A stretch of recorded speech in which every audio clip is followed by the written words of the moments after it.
Hey everybody, welcome back to our week's lectures, to this week's lectures on the philosophy of ethics.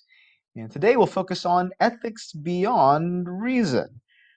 So when we take a look at ethical philosophy, we ask questions about right and wrong action, about what we should value, about what we are obligated to do, what should we do. What we've been taking a look at for the past couple of days is what's referred to as moral reasoning, where we are trying to reason our way to the answers to those sorts of questions. And so far, we've taken a look at these two philosophies for moral reasoning: utilitarianism, doing that which brings about the most happiness, versus Kant's categorical imperative, doing that which you'd be okay if it became a universal law for everybody else, doing actions that follow your moral principles. Notice that both of these, though, right, are following in line with Socrates' belief that moral knowledge, moral truths, ethical knowledge can be gained through reason, by thinking it through rationally. But is that necessarily true? Is it true that you can gain moral knowledge through reason? Let's go back to this question. How do you really know it's wrong to kill a baby? How do you really know it's wrong to kill anybody? Did you have to think through that? Did you have to rationally come to the conclusion that it brings about the most happiness? Or did you have to rationally think through and say, this fulfills a maxim which I believe I'd be okay with if it became a universal law? Or was it more intuitive than that? Today, we'll take a look at three philosophies that go against this whole notion that knowledge of ethics can be gained through reason. First, we'll take a look at divine command theory. Then we'll take a look at cultural relativity. And lastly, we'll take a look at the ethics of care. So, in Western culture, there is a foundational narrative that, whether we know it or not, has laid the groundwork for a lot of what we feel about ethics. We're told that all of humanity comes from two people, Adam and Eve, who were given a garden with everything that they needed, right? All of their needs met, and they were told they can partake of anything within the garden except for a tree of the knowledge of good and evil. Adam and Eve decided to Adam and Eve decided to eat the fruit of that tree, disobeying God's command to not eat from it. And as a result, they end up banished from this garden to experience pain, to experience suffering, no longer having all of their needs met. We see a theme of personal responsibility here. We see a theme of free will.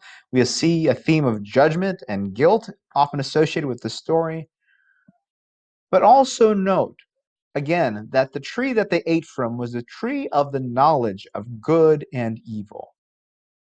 It's as if by us choosing what's good and evil, by us saying we want to define, right? We want to have that knowledge of what's good and evil. We then create the experience of suffering. We then create the experience of evil in the world. Well, if we aren't the ones responsible for getting that knowledge, if that knowledge doesn't come from us, or at least it's not supposed to, where is it supposed to come from? Well, I mean, the Abrahamic traditions, Judaism and Christianity in particular, they'll point to something like the Ten Commandments and say, look, we know what is right and wrong because God told us. This is referred to as a version of divine command theory. Okay, so in general, divine command theory says that what's moral, what the right or wrong thing to do is somehow dependent on God. And that moral obligation, what you should do, is about doing that which is in obedience to what God has commanded.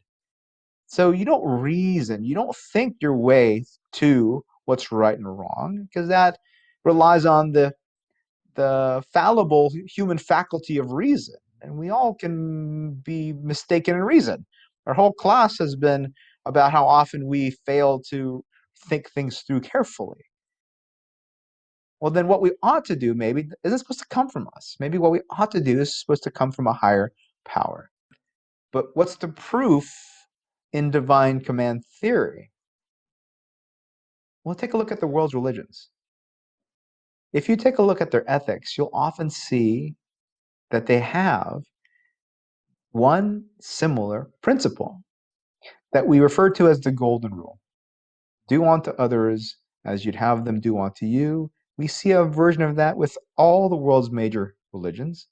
And to some extent, doesn't that kind of sound like Kant's categorical imperative?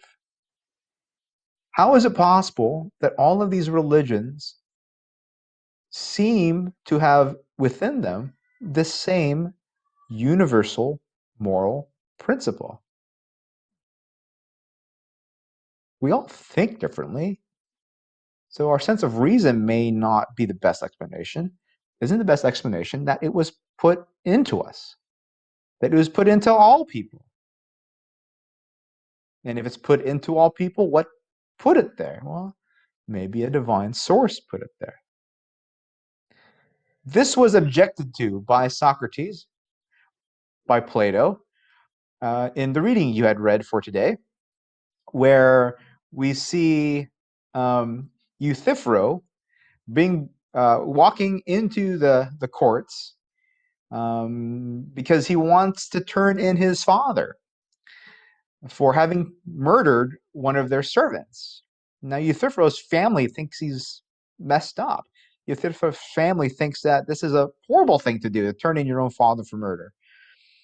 And Socrates, who's also at the courts at the same time because he's being tried for corrupting the youth, remember, for getting people to question everything. So Socrates gets talking to Euthyphro, and Euthyphro tells Socrates why he's there, and Socrates asks, well, why do you think that it's better to turn in your father? Why do you think that's the more moral act rather than to allow your father to be free? And Euthyphro points to the gods. Euthyphro says, because of the gods. That's why I'm turning my father in. And then Socrates responds with this famous line. Are actions right because the gods command them? Or do the gods command actions because they are right? Take a second. Think about the question and what's being implied if you were to answer one or the other. Why is this a problem for people that believe in divine command? So a possible short answer question on the final exam could be the following. Explain the arguments for and against divine command theory, including the major problem to divine command theory presented in Plato's Euthyphro, right, which you had read for today. Now, that major problem is often referred to as Euthyphro's dilemma, because when Socrates responds to Euthyphro, Socrates poses two possibilities, neither of which seem to fall in line with the intuitions of divine command theorists. So let's take a look at these two possibilities. The first, according to Socrates, he asks, are actions right because God commands them? Is that why they're right? Well, what's the problem with that? Well, that seems to leave open the possibility that any action could be right as long as God commands it. So murder could be okay as long as God commands it. Genocide could be okay as long as God commands it. Rape could be okay if God had commanded it. That doesn't seem to sit well, right? That there could be actions that we intuitively and rationally feel are wrong, yet they would be good if God had deemed it good. The divine command theorists could respond by simply saying, yes, but God would never command those things. However, that doesn't leave the possibility there. So the issue then is, shoot, this seems to be open. This seems to leave open the possibility that immoral acts, or at least acts that feel very immoral, could be actually good acts, which kind of then questions our whole notion of what good even is, right? Because in this case, good is just anything that was willed by God. Is that really what we feel to be true? Well, what's the other alternative? The other alternative is that God commands the actions because they're right. God tells us not to murder because murdering is inherently wrong. God tells us to be compassionate to the poor, and it's the right thing to do because it's inherently the right thing to do. But if that's true, then God isn't the source of goodness that a lot of command theorists believe, divine command theorists believe. God isn't the source of rightness, right? In fact, there is something as truthful that exists in the universe. There's something as real that exists in the universe, right? It's called objective morality. But for the divine command theorists, the only objective truth is God. What's ultimately real is God. But within this possible case, no. Objective morality is also in existence and is as true, since God accesses that to pass it on to us. But if it's something that God accesses to pass it on to us, who's to say that we can't access it too? Because we have the intuitive feeling that murder is wrong. We have the intuitive sense that rape is wrong. Maybe we have access to that knowledge. And it's not because God gives it to us that makes it right, but it's inherently right.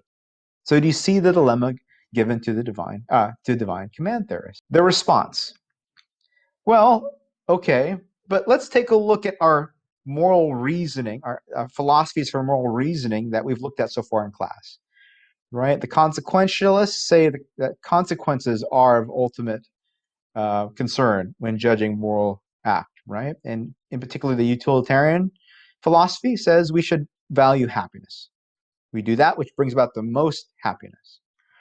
Okay, well, how about the deontologist? Well, how do we think through moral actions to figure out what's right and wrong? Well, we think through and we act according to moral principles. If we don't get them from God, where do we get them?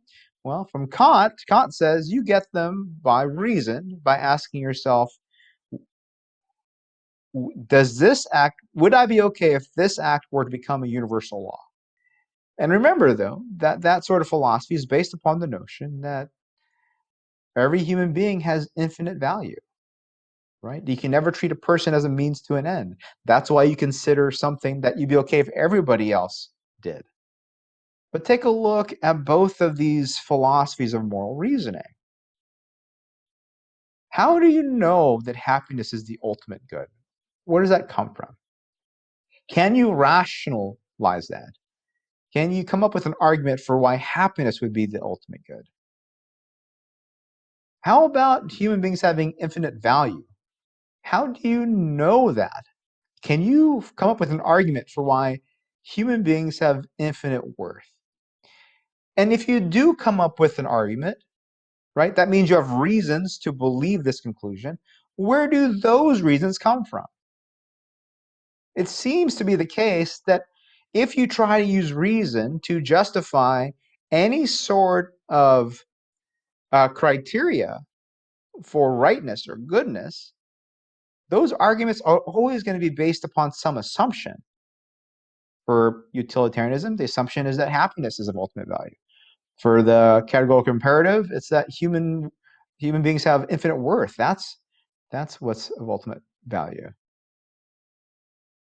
But if that's the base, where did that come from? If that's the root from which all of the rest of our moral reasoning comes from, where did that come from? For the divine command theorists, they're going to say, I mean, if you want to believe in absolutes, if you want to even come and use reason, whatever you start from has to come from someplace, right? So let's go back to the whole idea of murdering in general. I mean, how do you know murder is wrong? Where did that feeling come? Where did that intuition come from?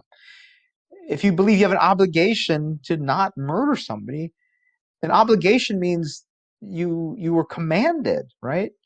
It's something that you have to do. Well, who commands you? Says the divine command theorist. Where did that intuition come from? Says the divine command theorist. So here is the argument from objective morality for divine command theory. Objective absolute moral obligations are moral commands, right? When you tell somebody they ought to do something, that's a command, right? They ought to do it. P2, only agents can issue commands, right? Commands come from an agent, a being. P3, moral commands, for moral commands to be objective and absolute, they must come from a single external source, right? You can't have multiple sources because then they could tell you different things. So if you want to have objective absolute commands, so they must come from a single external source, not internal, because that would be subjective. Therefore, moral commands come from a single external source. Otherwise, where else would your intuitions come from? Where else would moral absolutes come from? Can't be from reason, because if you're going to reason it, that means you have something you're assuming to be true to reason that this is right or wrong, right? If you're going to reason that it's wrong to murder because of utilitarianism, well, you're basing it on the value of happiness or on the value of well-being. If you use Kant's categorical imperative to reason this, well, you're basing it on the idea that human beings have infinite worth. Where did that come from? Who told you you have to follow that? If you believe you have to follow that, then there must have been somebody to place that into you, to command you to believe it to be true.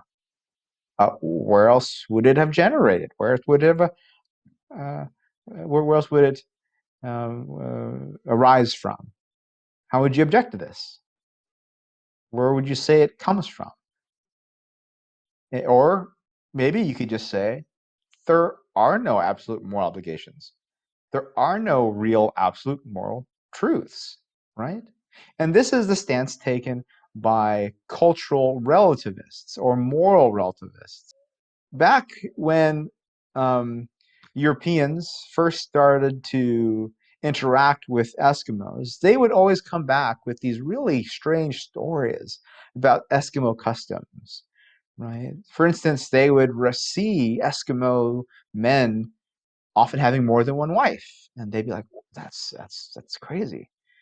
You can't have more than one wife.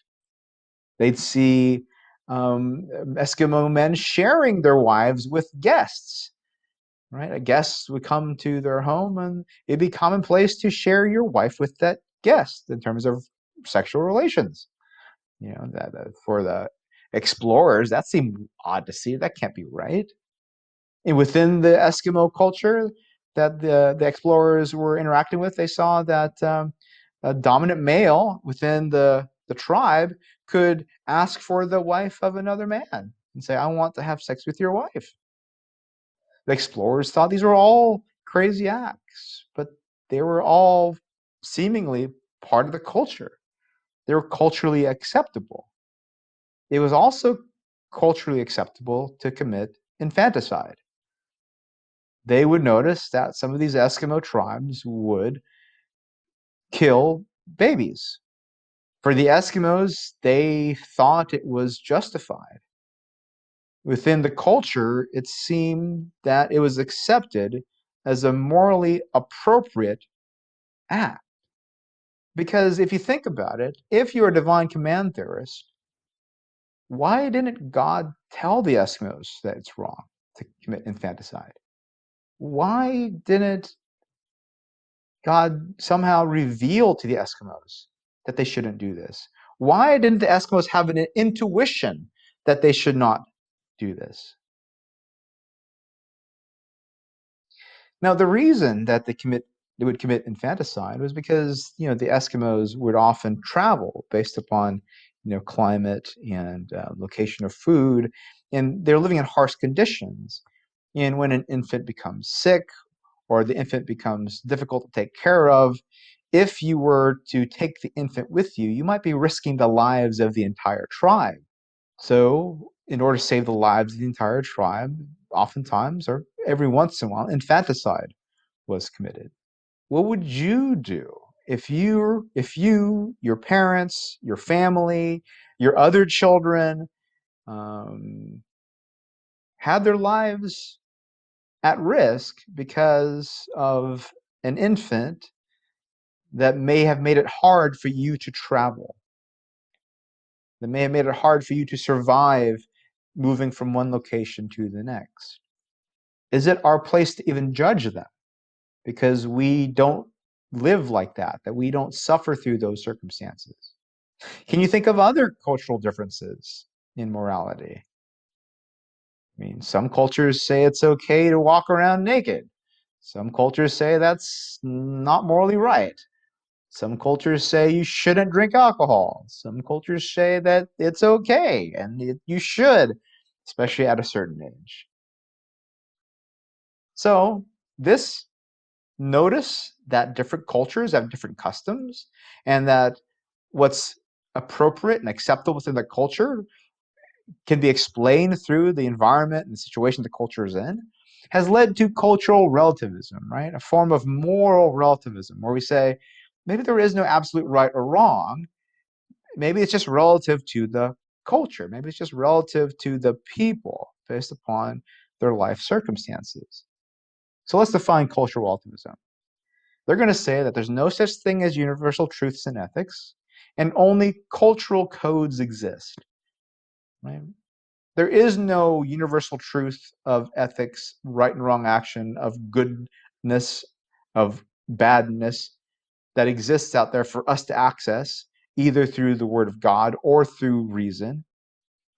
Instead, what only exists are codes of conduct within a culture,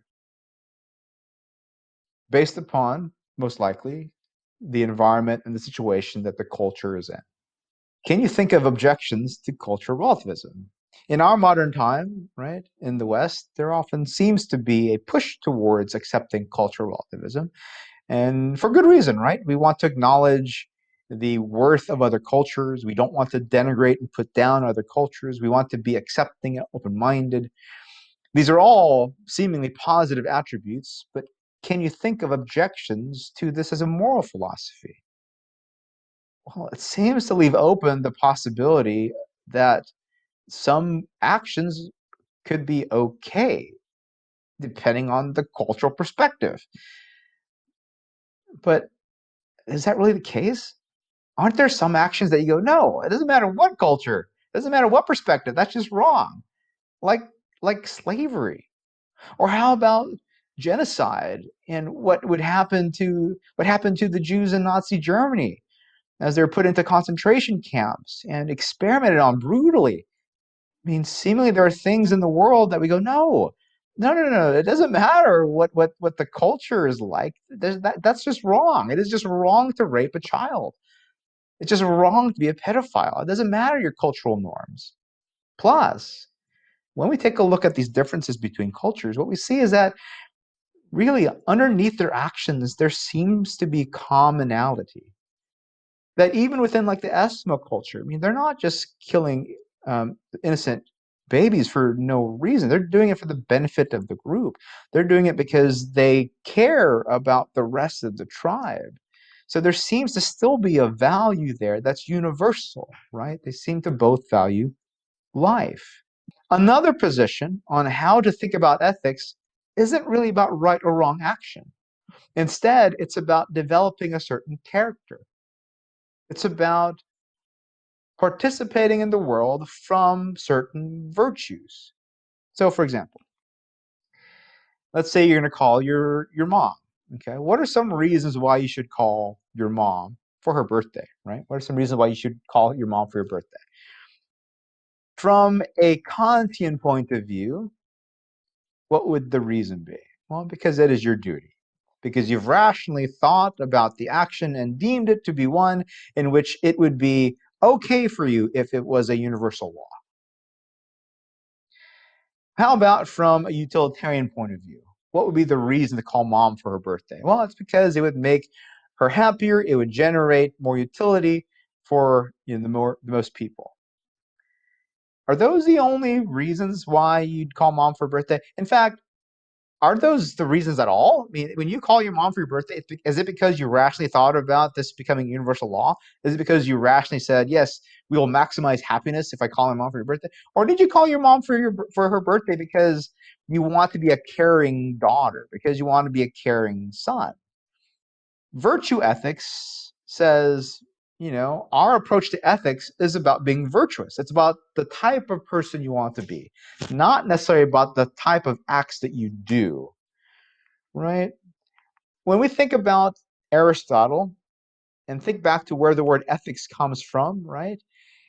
The word ethics in modern times, ethos, right? The Greek word for it, ethics, comes from, in modern times is often thought of as character, right? Ethos refers to character. But the original term of ethos was often used to refer to an accustomed place. So, let's say a horse has like a stable, or a horse has a place where it goes to all the time as its home. It's a accustomed place.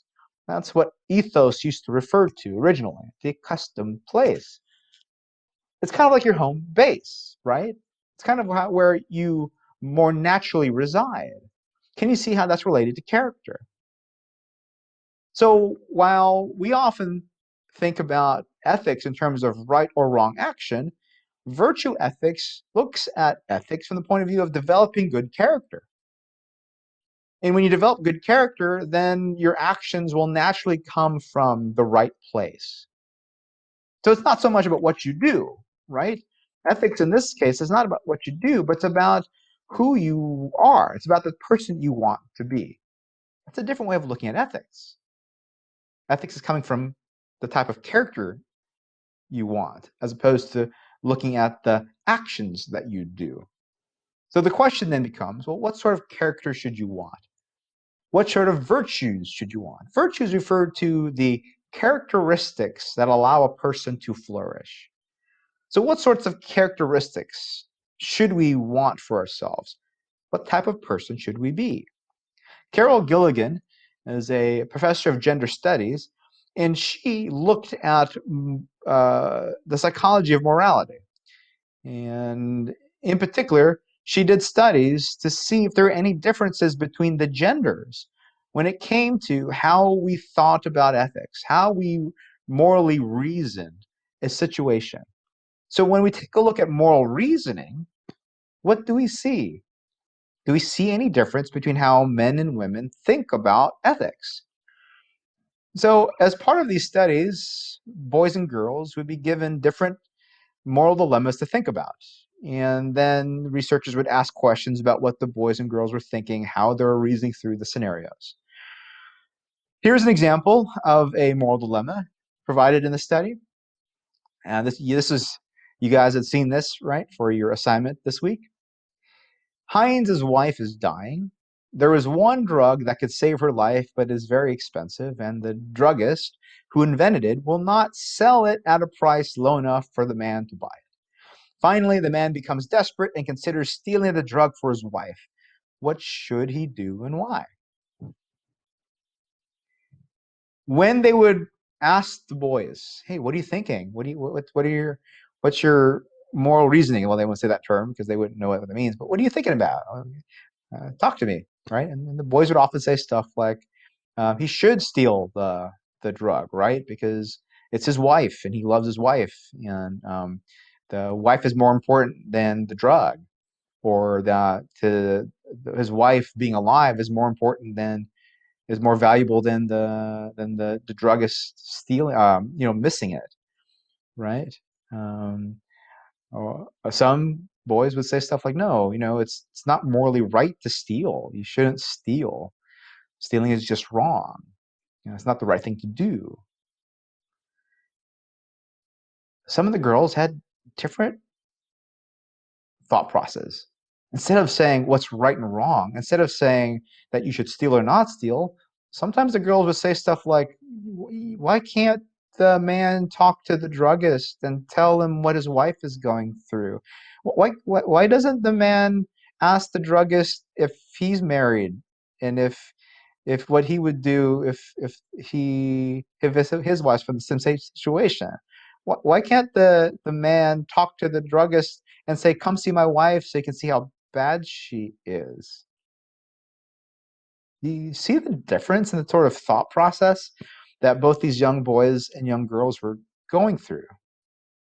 So as a result of these sorts of studies, Gilligan came to these sorts of conclusions that the masculine approach within our society in terms of morality seems to be focused on fairness, seems to be focused on rights.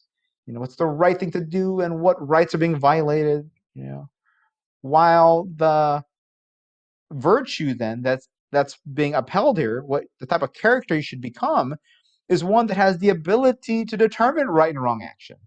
Right? The type of virtue you're supposed to develop is the virtue of reason, to think carefully and clearly about these issues. That's what we hear from Socrates. The feminine approach seems to be one that's not so much focused on right, wrong, and fairness, but it's much more focused on the feeling of responsibility that we have to each other. The virtue that's seen here then is one of the ability to care for other people. It's the virtue of compassion. You see how ethics is being approached differently by the boys and the girls. The ethics from the boys' perspective is really justice oriented. What's the right thing to do? What's the fair thing to do? What's the just thing to do? Those sorts of questions. For the young girls, the what it means to develop good character seems to be about, valuing a relationship. Seems to be revolved around the responsibility we have to each other as humans. So the virtue, like we mentioned, that you're supposed to develop in one is reason, but from the young girl's point of view, it seems like they're more focused on compassion. Let's be compassionate. Let's show compassion. Let's get somebody to feel compassion towards us. It's a different sort of thought process when it comes to ethics, right? Think about this. Let's take a look at a couple of scenarios where we can see the difference between a masculine and feminine approach. Now, by the way, these are just generalizations, right? When we take a look to see how young girls and young boys were reasoning their way through these scenarios. And then as girls grew up and get more influenced by a more masculine culture, their intuitions might change a little bit. So maybe some of you, maybe your first response was to reason and think about right and justness, as opposed to thinking about, oh, how about I get the druggist to relate to me? Here's Kant, famously on marriage. What it is, it's a contract for lifelong reciprocal possession of the sexual faculties. A very rational way of looking at marriage. But is that really how you want to look at marriage? So in some aspects of our lives, maybe we intuitively go to right and wrong and justice, but that's not the only way to look at actions in life, right? There's a much more relational way to look at actions in life. There's much more a way of looking at it in terms of empathy and compassion. So this sort of virtue ethic that we just described is one which says the virtue you should really cultivate is one of care. Type of character, type of person you should be is one who is a caring person, which means one who has patience, who values self-sacrifice, who values care for the others, who values the ability to nurture. Ethics in this case isn't about certain actions being right and wrong. It's about taking actions that come from a particular place, a place that values caring for one another. Can you see how that's a little different approach to ethics? Can you see how that's not necessarily even a rational approach, right? You're not thinking rationally about what the right thing to do. Instead, you're thinking about things from your, oh, if that wasn't too loud, you're feeling your way through your actions, which is what Socrates told us not to do. You're feeling your way out of compassion. You behave out of a place of compassion. So when you think about your homework assignment and trying to figure out if you would support pre-crime, well, which ethical philosophy would you use to make your decision? Make sure to think about all the philosophical, ethical issues that are affected by having pre-crime and would be effective if you didn't allow it to exist. Which philosophy that we just looked at, utilitarianism, Kant's categorical imperative, divine command theory, cultural relativism, or ethics of care? Which one of those would you be using to make your decision? Okay, good luck to you. There's no right or wrong answer, at least not from me. And I can't wait to hear or read your responses.